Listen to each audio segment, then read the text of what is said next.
Welcome to Successful Philanthropy. I'm your host, Jean Shafiroff, and today with us we have a very special guest. Her name is Loida Lewis. She is not only a philanthropist, she's an activist, she's a humanitarian, a great businesswoman, and an all-round wonderful person. Loida, welcome, and thank you for joining us. And Loida, we like to start sometimes from the very beginning of someone's life. Now, you were raised in the Philippines. Did you start your philanthropy in the Philippines? How did you get involved in this whole process? Well, I was born of a father who was orphaned when he was 12 and lived with a rich uncle. My mother was middle class. Her father was working and had work.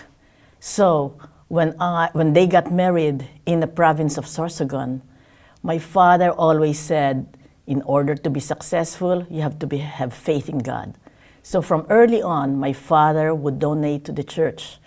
And my mother would be head of the Catholic Women's League. So in the family, there has always been the tradition of giving to others, giving to the church. And that is so incredibly important. I know when I grew up here on Long Island in Hicksville, and I went to 12 years of Catholic school where the nuns taught us the importance of giving back. But in actuality, all religions teach the importance of giving back. So, Loida, you went on to go to law school in the Philippines, and I understand you came to the United States and took the New York State Bar in 1974, and you were the first woman from the Philippines, or first Asian woman in the entire world to pass the New York State Bar. How did that feel? And how did it feel entering the law profession, which back then was pretty much all men? Well, my father, as I said, wanted to be a lawyer. And because of his 5 children, I'm the more articulate, the more driven, the more, aggressive in a way. So he said, Loida, you'll be the lawyer. So when I took the bar, I finished law in the Philippines, University of the Philippines. I took the bar. And when I became a lawyer, my father said, go to the United States as my gift. And then come back and start your career all the way, Sorsogon, my province, and then all the way to possibly politics. So when I was here in the United States, that's when I met the love of my life, Reginald Lewis. So we went back to get married. To the Philippines? To the Philippines. And so we lived here in New York. I'm a lawyer already in the Philippines, and I couldn't take the bar. So in 1974, the United States Supreme Court said, citizenship should not be a requirement to take the bar.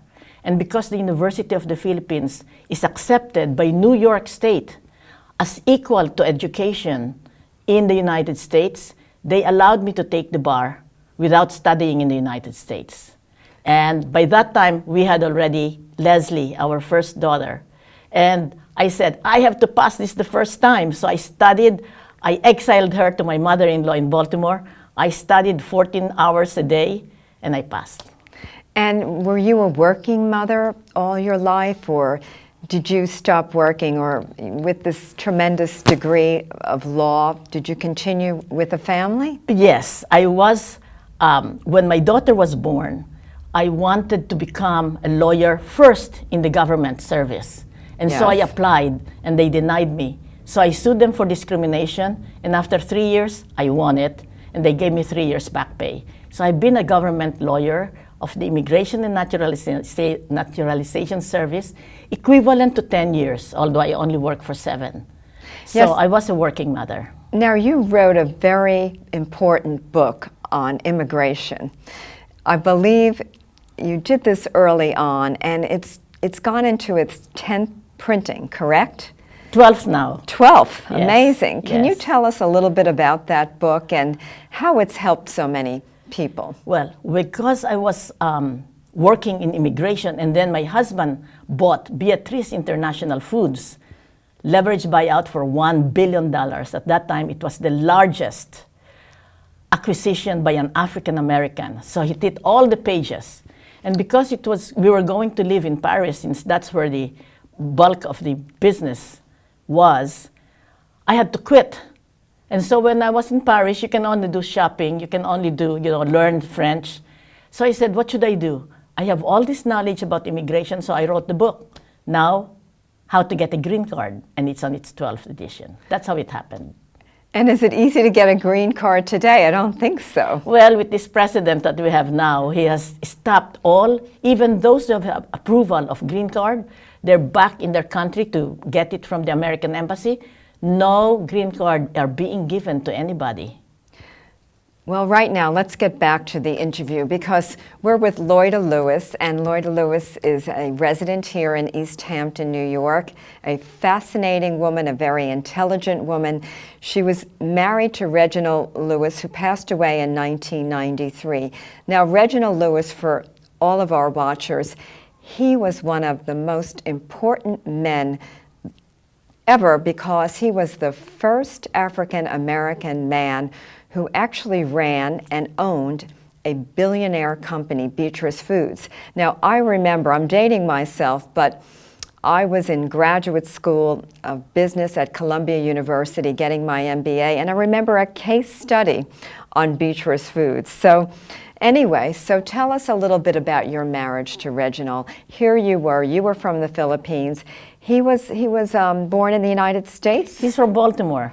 Baltimore. Yes. And what a fascinating life you must have had together. Yes, I must say, because I didn't intend to get married. When I was in law school, I almost entered a convent. I can't believe. Yeah, being raised Catholic, studying in a Catholic school by Benedictine nuns from Germany. So my mother said, don't stop now. You have 2 more years to go. So continue it. And I continued. I went into politics in school, in the university, and went to the United States.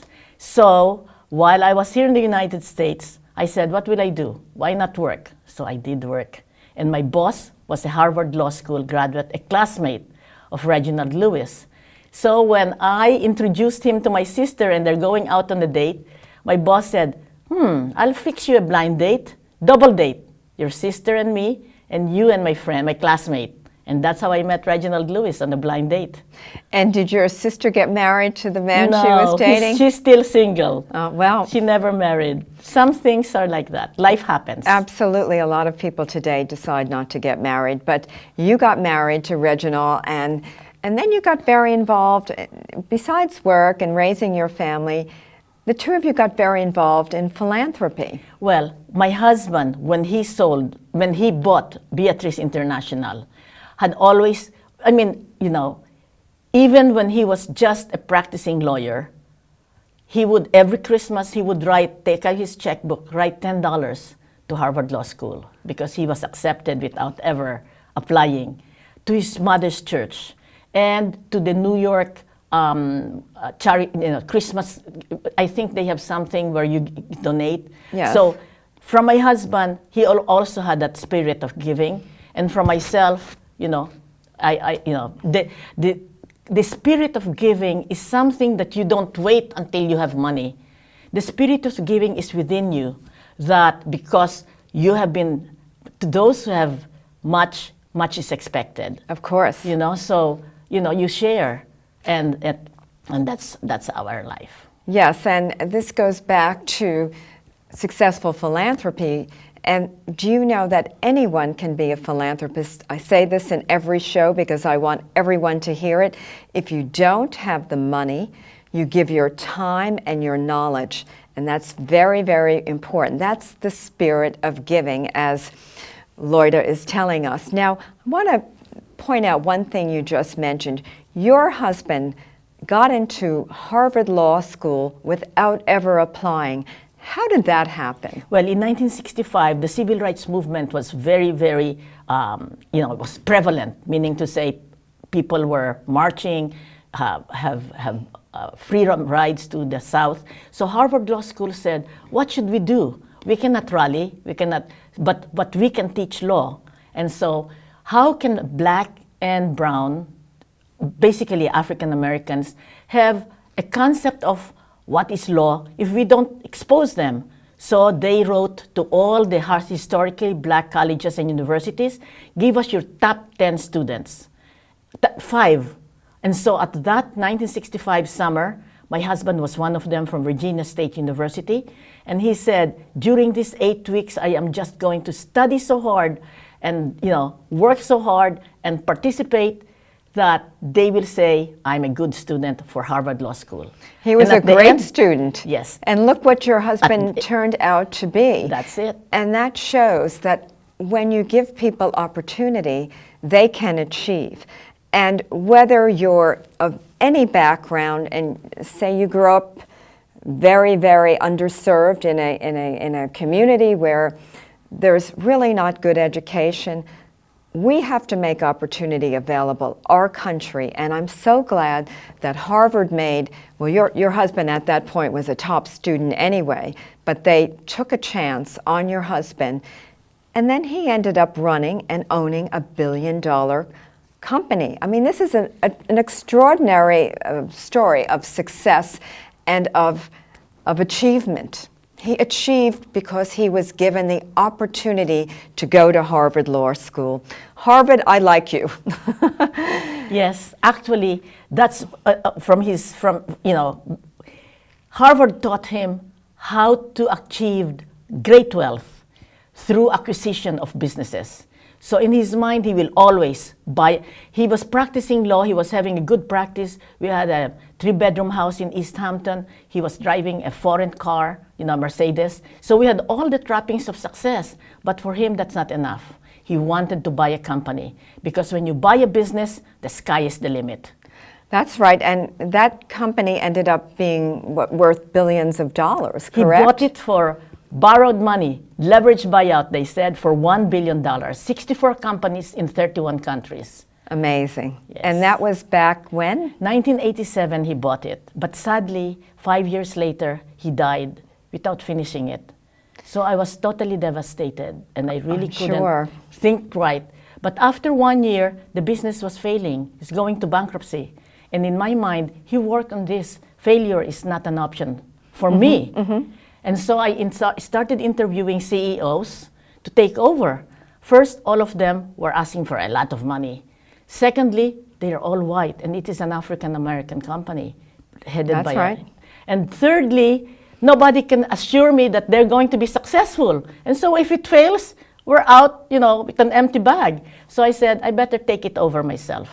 So you ended up being the CEO and president of the company. Well, he had majority control of the stocks. So if the board of directors didn't elect me, I would fire them all. Interesting. And you did a good job. Well, first of all, I knew that if you have so much expenses and your income is just here, common sense, cut expenses. So I did. I did the painful job of firing 50% of our corporate staff. That's a tough thing. Selling the corporate jet, which he loved. Selling our limousines or cutting off the leases of our limousines. And going down to, from a full floor, 30,000 square feet, going down to 7,000 square feet. So you scaled everything down. You cut expenses. To. You have to. You have to if you're not making the money that you need to make. And exactly. It's very hard to fire people. The most important thing is to have the wisdom and perception to hire the right people. Right. And I did. And so for 7 years, with my right people, we increased sales. Now it's $2 billion company. And then I started, first I wanted to sell everything, but because it's a conglomerate, nobody wants to buy an ice cream and a food company and a bottling company. So I sold piece by piece. I paid down the debt, whatever is left of the 1 billion debt, 0 debt, and then by selling piece by piece, I got 1 billion back. Not bad. So you are a great businesswoman.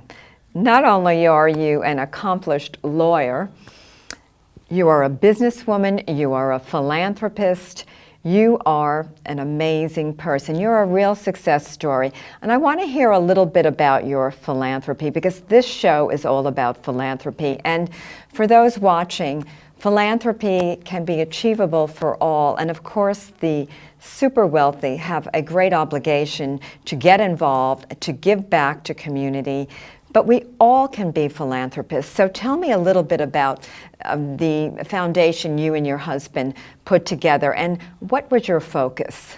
Well, education is our focus. So Before important. Mr. Lewis died, the company was not sold. 10% of the company in his will should go to the Reginald F. Lewis Foundation. So when we sold it, it was funded. And since education was the key to his success, To everybody's success. to everybody's success, before he died, he said 5 million to 3 million to Harvard Law School. That was 1990. And so from Great. that, scholarships were given. Wonderful. And also giving scholarship, fellowship to people of color so that they can teach law, so that those who are not white can say, oh, here's a professor who is black, who is Latino, who's a woman. So that's one. After he died, he also said, give 5 million to an African American Museum of History and Culture. And 10 years later, Baltimore passed a law that 30 million will go to a Museum of African American History and Culture. Just the same name. So when we said to the chair, my husband said, give 5 million. What do we get in place of that? For 5 million, you'll get the building named after him. So there's a Reginald F. Lewis Museum in Maryland of African American History and Culture. Which is wonderful, because he deserves to have a building named after him. Your husband did so much to promote education and also to inspire people from all backgrounds and all colors, so that they can know that everyone can achieve. You know, I am a woman, I'm a New Yorker. I live in New York, I have a home in Southampton. One of the reasons why I love New York is because of its diversity. Without diversity, the city is not of interest to me. And what does diversity mean to all of us? It means that we all need to have a fair and equal chance at education, at jobs, at everything. So on that note, you also started the All-Star Code, which is a charity, or I think your daughter started this. And yes. So just the way your parents were involved in philanthropy in the Philippines, you and your husband got involved in philanthropy, and then you passed it on to your daughter, correct? Yes. And that's a well, wonderful thing. not so much pass it on, because she will say, no, I thought it over myself. But we have trained them enough, and you to train your children while they were young, it will come out from them. And so when she attended a conference of 2,000 people in tech, she was the only black. And maybe there was one Chinese or and one Asian. What year was that about? This is 2013. And so she asked the Reginald F. Lewis, give me a starting 100,000 so that I can find out, do the research. She was a reporter for the Wall Street Journal, and then she quit. She got married, she had children. Anyway, she said, and we gave her that sort of like incubation. And so she found out that out of the technology where wealth is being created, only 9% black and brown are employed. Oh, and that's and not good. out of the ownership, only 1% are black and brown. So she said, I have to go to the high school boys. And that's when she created All-Star Code. And you have a gala every year. I know Every I've year gone here in in the East past, Hampton. and I believe it's at a very special place in East Hampton. Yes, in our, yeah. Well, I bought, my husband wanted us, when our house burned in Amagansett, he said, let's go to East Hampton and buy this Minskoff house. It's on the bluff. But he was overbidded by David Geffen, and then he died. 1 year later, the broker came to me and said, David Geffen walked away from the deal. I said, I knew it. He was working up there because he wants us to have it. I had no money then. So you have a I had no beautiful cash. home. We have a beautiful home, and that's where we have it. I remember, and how many people were there? The years I went, I think it was about 500 people. People would actually come from New York City to come to this gala. Now, it was an amazing gala, and one of a lot of hope, and just people coming together. Of course, they're donating and celebrating, and then funding education for young boys of color, brown and black, you told me, and then some Asian. And wonderful. And so what happened this year with the gala? Well, because of COVID, we did a virtual gala. And in a way, we netted the same amount of money as when we had during the regular times.